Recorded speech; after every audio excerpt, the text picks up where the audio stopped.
We actually have a lot of pretty good metro systems in North America. They move a lot of people, and they're in a good state of repair generally speaking. These are systems like the Toronto Subway, the DC Metro, BART, Vancouver SkyTrain, and the Montreal Express BRT. All of these systems connect major destinations, move hundreds of thousands of people every single day, and are pretty modern, both in actual age and in infrastructural terms, and so they're prime candidates for expansion. But lately, rapid transit expansion is extremely expensive in North America, and prone to delay and a lot of other problems. So while we sort that out, I think there's a great case to be made for making the subways we already have better, much better. And in the process, moving more riders, creating better transit experiences, building more density, and improving accessibility. Let's talk about it.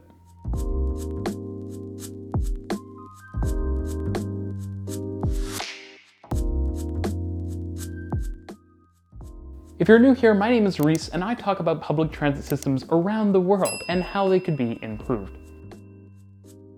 While cities in North America seem locked in a battle to see who can spend the most money digging the deepest tunnel under suburbia, I think there's a real opportunity to use the public's passion for improved public transit to fund improvements to our existing middle-aged public transit systems.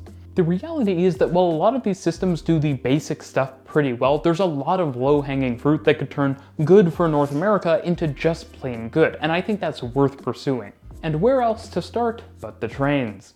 A big part of better subway trains is just purchasing state-of-the-art trains when we do buy new trains, as I talked about in a recent video. But there's actually a lot of stuff that isn't universal, even among the world's greatest transit systems, that could make our subways a whole lot better.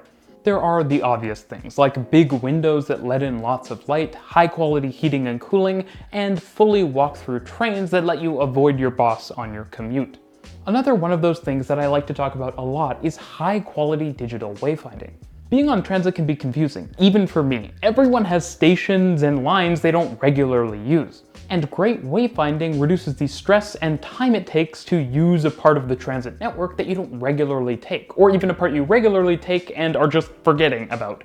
The best rapid transit wayfinding systems out there do things like show you the connections for the next vehicles like buses and trams at the next station, as well as the layout of the particular station that you're about to arrive at, so you can orient yourself towards the nearest exit. And to be fair, some of this stuff has actually trickled into North American subway trains before it's introduced in much of the world, in particular the R211 subway trains in New York. But this shouldn't just be a New York thing, we should have it everywhere. Even more basic is just designing wayfinding so you can actually see it. For example, the newest subway trains in Montreal and Toronto, while not the best, also have decent wayfinding, but because the screens tend to be located in kind of awkward locations like next to the door or behind air conditioners, it's often really hard to see the screens when you're sitting or even when you're standing.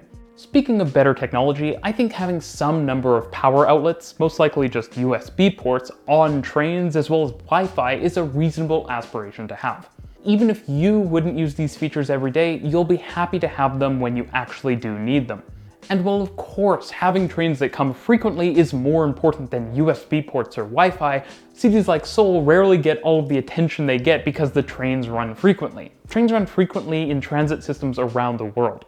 The creature comforts are what set truly amazing systems apart from the rest. And the idea that somehow we need to focus on frequency before we can have nice things like Wi-Fi and USB ports is ridiculous. We can walk and chew gum at the same time. And before someone says it, I don't actually think anyone is going to vandalize USB ports. Trains in London and buses in New York have USB ports, and I don't see them getting vandalized. People are just generally using them to charge their devices. Possibly the most underappreciated thing North American transit systems should focus on is getting very solid rolling stock with light construction and very energy efficient components.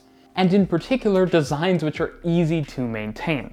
And that's because investing in more expensive components for rolling stock upfront can actually make it cheaper to maintain in the long run. And that's really important to consider in North America. We tend to have lots of money to spend on new trains here when we do end up getting new trains, but then the money to fund operating them often is harder to come by.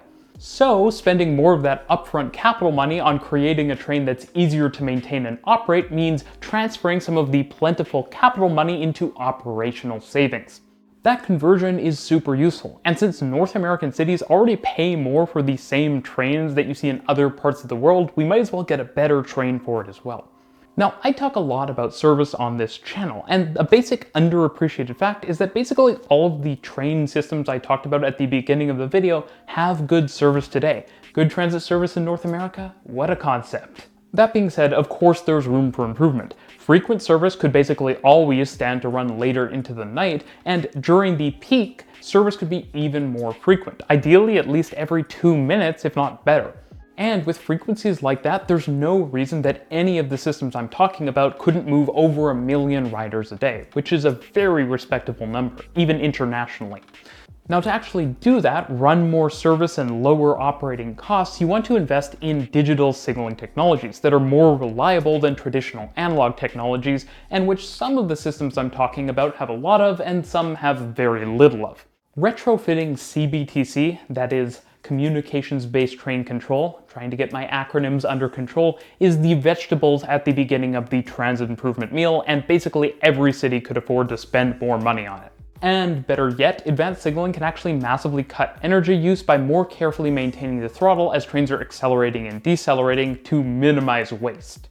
Probably the next thing that subway systems across North America should be pushing for, though, is 24-hour service on weekends. This is actually something you already see in cities in Germany, as well as Copenhagen and London, and would be a good incremental service improvement for so many subways in North America. And I bring those particular cities up rather than, say, New York, because you don't actually need 4 or 3 tracks to run a 24-hour subway service, as I talked about in a previous video. It just makes things easier.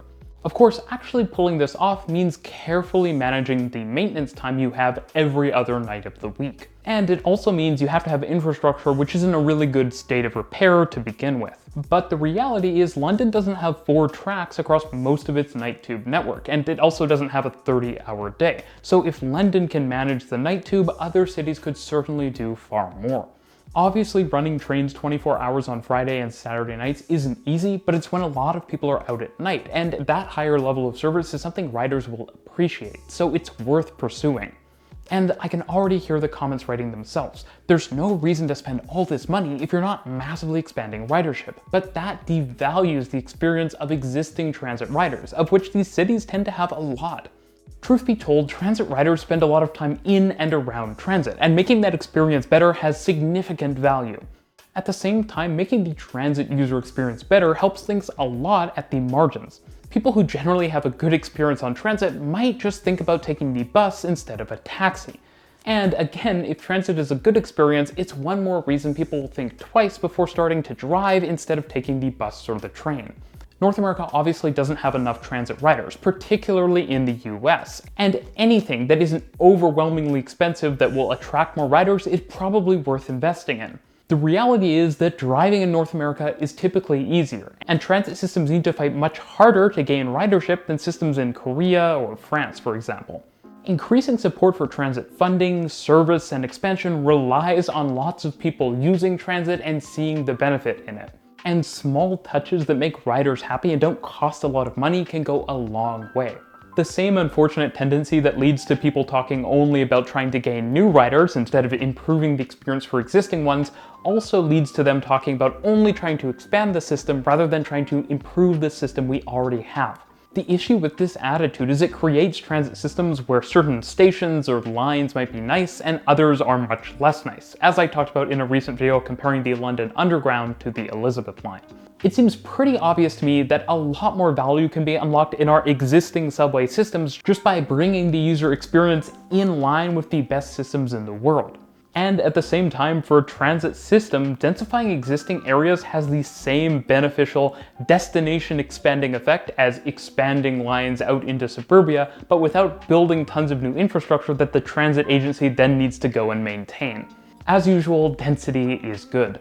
Ultimately, if the long-term goal is, as I think it should be, creating world-class transit systems in North America, at some point we'll have to take what we already have and make it much nicer. And there's no reason we shouldn't start that work today. Thanks for watching.